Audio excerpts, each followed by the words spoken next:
going to move to our first panel, where we'll have a great dialogue with business and technology leaders and understanding what are the drivers for them in their ESG activities in their space.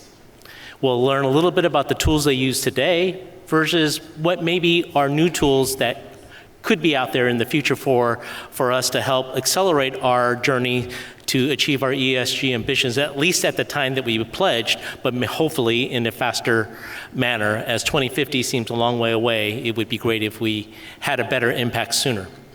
So our moderator for this panel is Nicole, Senior Director of Corporate Sustainability at Gilead Sciences, where she is responsible for overseeing the climate change strategy being implemented at Gilead, as well as related ESG reporting. Nicole's passion has been trying to embed sustainability mindsets and actions into organizations such that they will have positive impact for the environment and human health. She serves on a few boards. One is the long name. She is the advisor on the Cal Poly San Luis Obispo Natural Resources Environmental Sciences Department. She also serves on the City of Foster City's Citizens Sustainability Advisory Council, and she is also a member of the steering committee for My Green Labs. Nicole has received her bachelor's degree in molecular biology from University of California, San Diego, and received her master's in public health with emphasis on toxicology from San Diego State University. So with this, I'd like to invite Nicole and the panel to have this great, wonderful chat about technology enablers in ESG.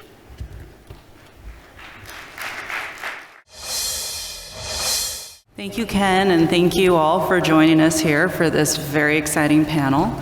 I'm really excited to bring forth a great group of individuals that are leading the space in ESG, but also bring forth a variety of, come from a variety of backgrounds and industries, and I hope will provide us with some good insight from that perspective. Without further ado, I'd want each of you, if you could please take a minute to introduce yourself and what is your company's mission and vision around ESG. Hi, Kyra Lanza, and I lead the enterprise ESG strategy for Merck.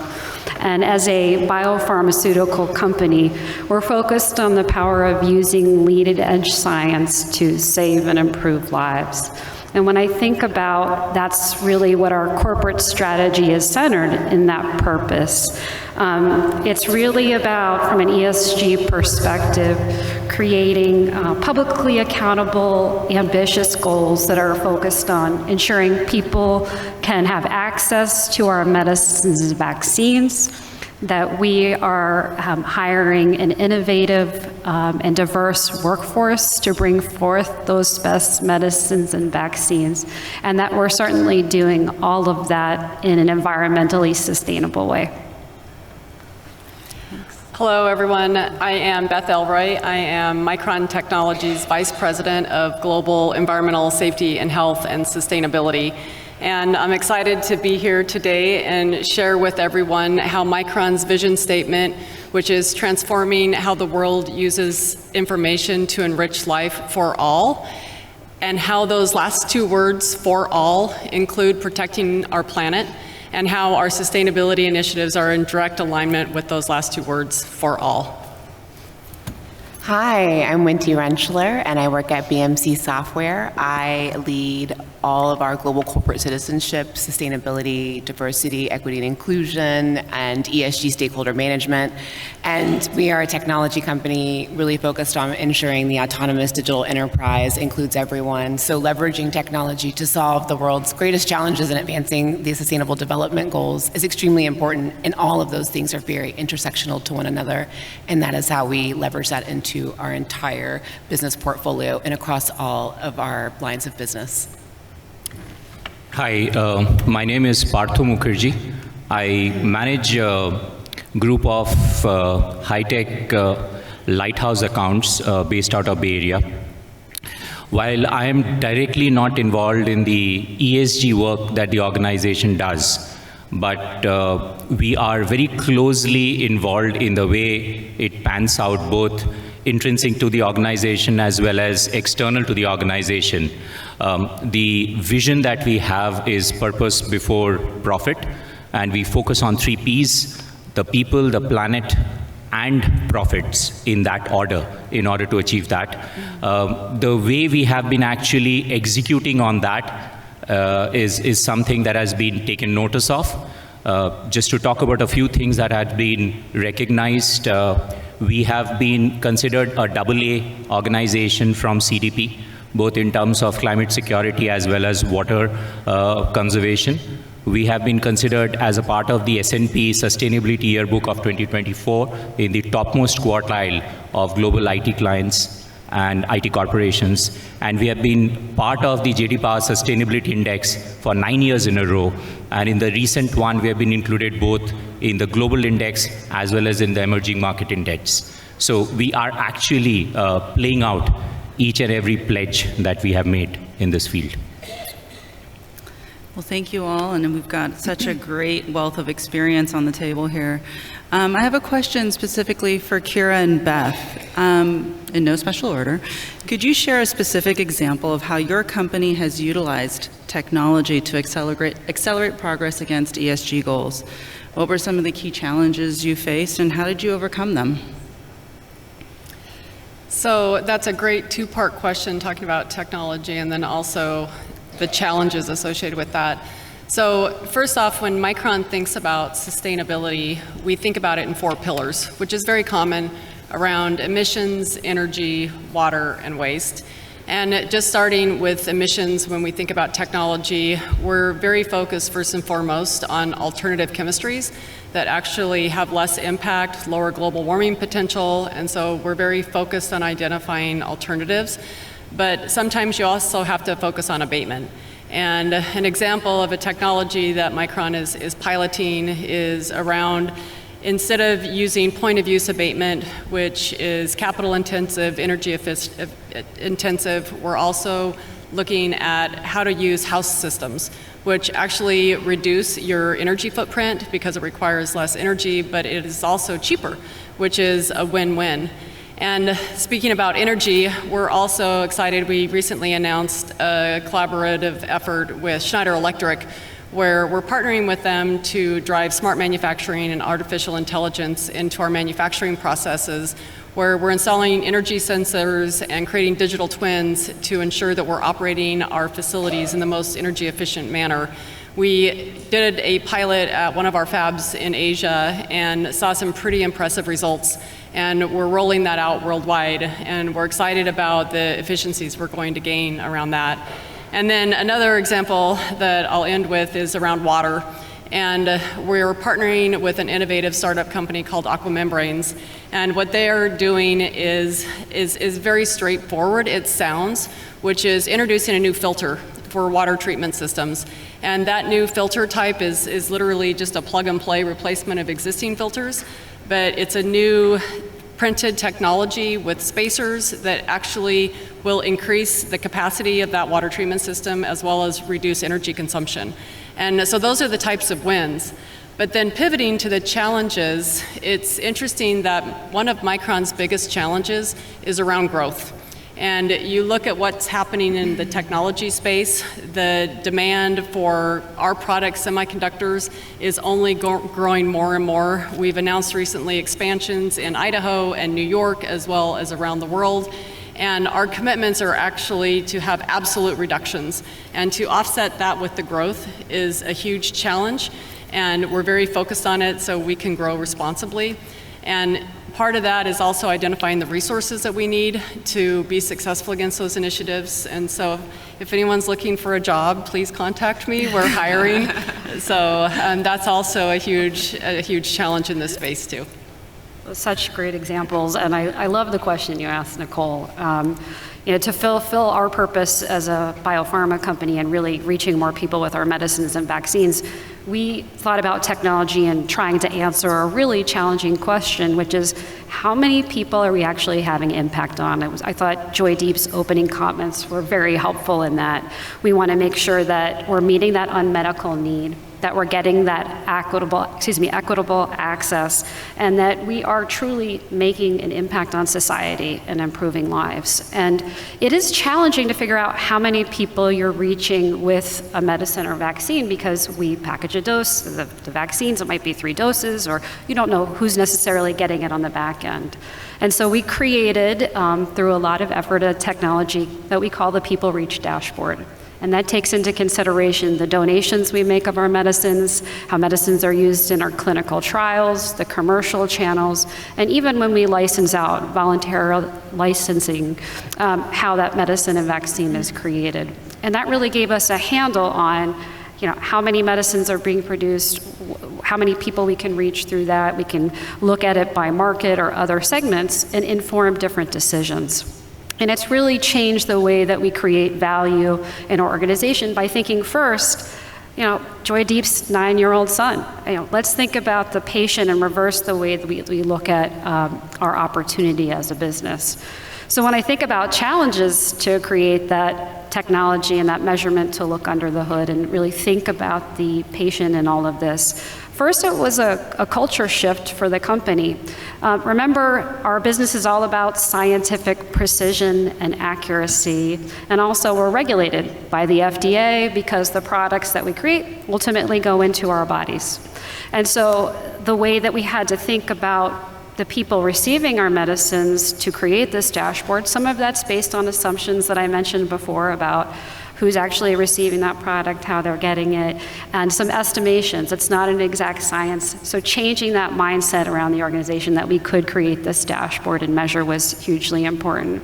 And then I think the other challenge is, how does that become a trusted resource for people to use within the company to inform their decisions?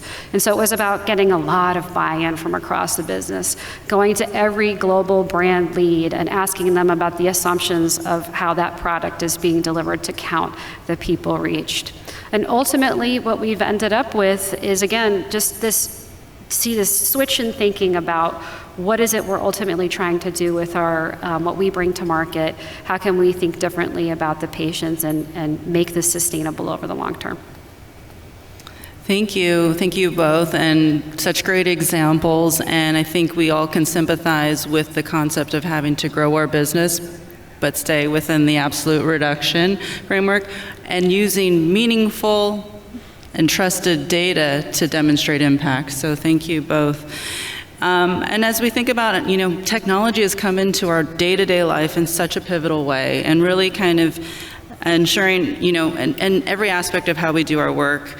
So Partha, I want to hear from you. What do you think are the 3 industries that are leveraging technology as an accelerator to achieve their ESG targets? And what would you say are the top 3 primary drivers? Okay. So let me start with the primary drivers. I believe they cut across almost all the industry use cases that we are seeing. And in no particular order, they would be the investor expectations, the regulatory demands, the brand reputation, which is being driven by the lot more younger people getting into the buying decision cycle. So whether you are a B2B or in the B2C business, eventually it is the end customer and the factors that influence them that really matters. And to some extent, it is also about operating cost reduction and trying to bring a lot more efficiency into operations. So those are some of the drivers that we see. In terms of some of the organizational use cases that we are currently working on, one of them would be oil and gas, where we are trying to use Internet of Things and also drone technology in order to try to see how we can save them from fugitive emissions, right? Which are silent leakages that happen in the oil pipeline as they are transported from point A to point B. We also see a lot of manufacturing companies coming to us in order to try to understand how to set up a circular economy, and where they're trying to challenge the traditional wastage linear cycle of take, make, and waste in order to try to craft a process where instead of the material going into landfills, can you really recover them, remanufacture them, and be able to position them in newer markets in a newer way, so that you're also generating an alternate revenue stream for them. So these are some of the things, and also I think Joydeep talked about it in terms of building management systems, right? So newer technologies which tries to look at live occupancy data and dynamic atmospheric condition changes to be able to really figure out how to monitor and tweak the energy consumptions almost on a live way. I mean, these are some of the things that we are seeing, but we also see some very interesting things. For example, banking and financial services companies looking at the ESG parameter in addition to the financial parameter in order to invest, right? We see tech companies looking at green software. So there are a lot of these trends that are catching up today. Thank you. And as you mentioned, there's so many different stakeholders from that are interested about ESG progress, but from different perspectives. So thank you for sharing. I'd like to kind of go back to Kyra and Beth to ask them kind of a follow-up question, right? So they've talked a little bit about how they've embedded technology in how they've met their ESG goals, but sometimes it's almost as much to understand how effective has that technology been. And so how is your company measuring the effectiveness of its technology-driven ESG initiatives? What metrics or key performance indicators do you prioritize? And can you share a specific use case in addition to the dashboard? Thanks, Beth. I think I'd start with, again, when we think about what technology is successful, for us, it's always going back to the impact that we're going to have on people, and then ultimately the planet. And if we remember to stay centered in that, in our ESG choices, this becomes a lot easier decision-making and measuring what success looks like. And the use case example I'll give is we also have an animal health division. And I think that should matter to all of us when we think about people and the planet, is because animals can be a food source for us when we think about protein. And we have a technology called DNA traceback that's out in the marketplace where you as a consumer can find out where your protein came from, all the way, think of it like a fingerprint from the animal's birth all the way till it ends up as a choice for you in the grocery store, where that came from and some data behind it. And that data and information is also very helpful to the farmers and to the ranchers so that they can make some different choices about sustainable practices. They can be differentiated in what they sell to the marketplace. And so from their perspective, in terms of what success looks like and that impact, it's going to be about waste, it's going to be about choices in their farming approaches, the cost decisions that they can make to either be more efficient. And then certainly for us as consumers, it's really about trust and transparency. And we know from research that 70% of us want to know where our food sources come from. So when we think about technology, again, orienting ourselves back to what's the impact that you can have, and it makes the decisions a lot easier in terms of metrics. Wow, that was a great answer. So speaking from Micron Technology's perspective, thinking about measuring first, again, it goes back to those 4 pillars: emissions, energy, water, and waste. And on the emissions side, as everyone in the ESG space knows, the regulatory space is getting tighter and tighter, and it's really driving accuracy. And no longer will it be acceptable just to do mass balances. You have to be much more accurate. And so Micron is exploring innovative technologies around emissions measurement with FTIR technology. We're looking at measuring the energy consumptions more at a point source level, like I talked about with that Schneider Electric effort and the energy sensors.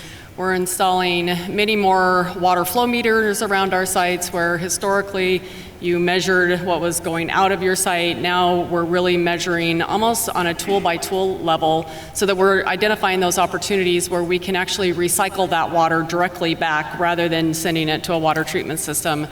And you talk about all of that measuring, but then you also need to be talking about your metrics and your KPIs. And Micron has our public statements and our public commitments that we have out there, net zero. And we have public commitments around renewable energy. We have public commitments around water recycling, waste recycling, all of that. And those are outstanding public commitments that we have. We have interim dates of 2025, 2030, and then the big one, net zero by 2050. But those are great external public commitments. But what is so much more important than those external public commitments are all of the internal commitments and tracking what we call tier 2 metrics, that we have to hit those next level metrics internally in order to hit those external commitments. And one of the things that Micron is so focused on, not just how do we drive improvements at our existing operations around the world, but how do we shift left from a research and development perspective, so that as we're developing those new products and calling those node over node technology developments where we can be industry leading, we have to do that with the mindset of we have to use less energy, we have to use less water, we have to use less chemicals, produce less waste, node over node, because all of the fantastic things that we're doing with our existing operations quickly are undone if we're not driving change at that technology development level. And so that's one of our most important metrics when we start talking about KPIs, is that shift left mentality and measuring the reduction within our research and development operations. Fantastic, and thank you for those examples of both how technology has impacted your own operations, but then also how are you expanding that across and into your value chain? And I think that's something that all of us as sustainability practitioners are always thinking about, not only where you operate, but kind of that bigger picture, so thank you. So technology is rapidly evolving, right? If you look at sustainability and technology today versus 5 years ago, you would say the hottest new thing on the market was a solar panel. Well, solar panels are very important, absolutely the case, but I think we need a little bit more than solar panels to move us forward. So as you think about, this question is for Wendy and Partha. What are specific technologies or trends you see as promising for advancing sustainability, social responsibility, and corporate governance in the future? Yeah, that's such a great question. Well, I know we've talked a lot about like reporting and monitoring, and those are certainly incredible tools. And working with partners, I think that you already have existing to help you understand how you can get to those forecasted goals, especially from an IT, internet, and infrastructure perspective. But I was telling someone earlier, kinetic energy is extremely exciting. I know I'm working peripherally with a big sports group around like how they can do human-powered energy of stadiums in an energy sense using kinetic energy. How generative AI, being so power consumptive that it is, how are we low coding and creating like eco design, but also how can that also transition us to renewable energy? At the end of the day, the Pandora box has been opened. Generative AI is here to stay, and it is only going to use more and more power. And natural resources are finite resources, and the technology out there in the world, like kinetic energy and wind and solar, circularly sourced, of course, are out there, and they just require investment. And I really do believe that generative AI will be the catalyst to transition our entire economy to a renewable future. And I think that's really exciting. And then something that Joydeep mentioned earlier around collectives. I work at BMC Software, and one of our largest verticals is the telecommunications industry. And when I went to Mobile World Congress, we talked a lot with our clients around how they're not competing against each other in this space, but working together as collectives to create a circular economy. These resources already exist in the world. So how can we work as a collective industry to bring all of them together and have enablement campaigns for our end users and customers to create circularity, sustainable supply chains, and then also close those digital divides and shore up those digital deserts with exciting things like edge IoT and edge AI, and then we also heard a lot about like AI sovereignty. So thank you. Yeah. So as a technology services company, we do see a lot of technologies that are gaining popularity. So if I were to break it up into those three components that you asked, right? So let's talk about sustainability to start with, and then I'll touch about social responsibility and corporate governance. From a sustainability standpoint, some of the technologies that almost everybody is aware of is whether it's going to be AI, IoT, digital twins, and all of that the digital transformation slide of Joydeep talked about are gaining popularity. We see IoT being used in order to look at managing and monitoring all the three dimensions or the three critical dimensions of sustainability, whether it is energy, whether it is water, whether it is waste production. We see AI being used across different functional areas across industry segments. We find AI being used as to look at preventive maintenance in shop floor, to look at route optimization in logistics, to look at precision agriculture in farming, and also in smart building management systems. If I were to move, and digital twin is obviously a technology that helps to prevent a lot of iterations with physical systems. So obviously you're saving a lot on energy and so on and so forth. If I move into the social responsibility aspect of it, we see a lot of companies, especially in the apparel, retail, and FMCG sector, trying to look at blockchain-based material tracking. And that actually provides a tamper-proof way of trying to provide a lot more authentic products at the point of delivery. It tries to ensure that there is a monitoring of ethical and fair practices in terms of labor practices and labor conditions, and so on and so forth.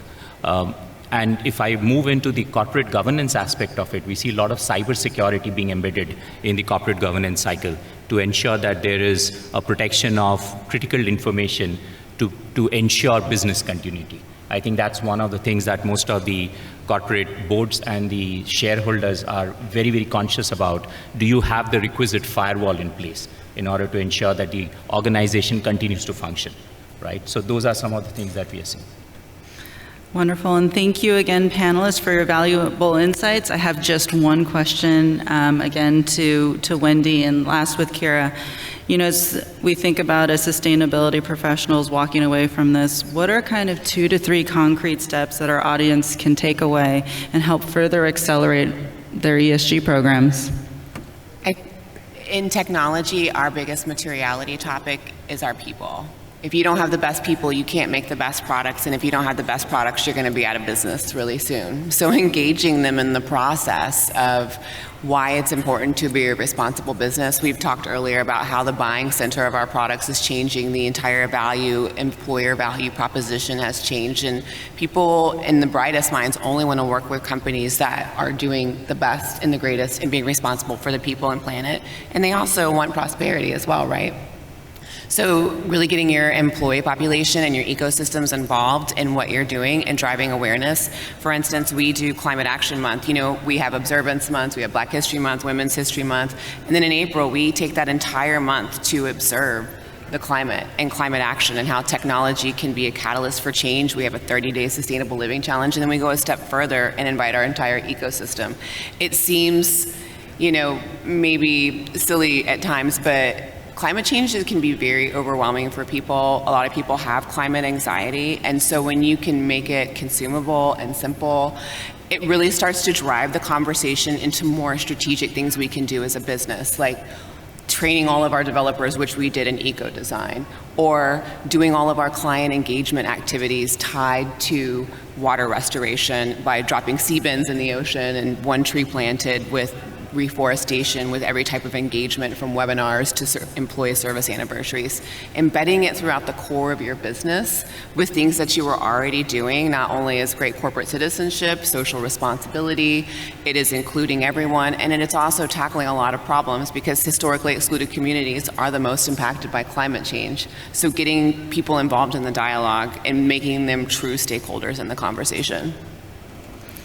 I love that. Everyone has a role to play. Yeah. Kyra? Yeah, I would go back to Joydeep's opening comments and thinking about if you're sitting there thinking about how do I bring this back, what can I do, is first it's a mindset adjustment that progress is more important than perfection. That thinking about the technology is an important piece, but it's really about the business transformation that comes with it. As you're building that technology, as you're thinking about that solution, what can the business do differently? And I loved your comment, Wendy, because for me, it's really about how are you involving your employees? Are you giving them a shared language for what ESG means? Those 3 letters don't mean much to many people, so give them shared understanding of what it is. Give them opportunities to get involved, whatever that looks like for your business. And then the second piece I think that's critically important of an action you can take walking out of here today is how do you create accountability? How do you measure that success with your colleagues? Is that a priority you add to their annual objectives? At our company, what we did is we connected this to employee compensation. We put sustainability metrics on our company scorecard that determined our annual incentive payout. And boy, we moved from trying to push a sustainability message out to people wanting to pull it from us. And so if you can just think about some of those easy steps you can take, I think you'll really help that momentum and really change the opportunity we have for this planet and for our society.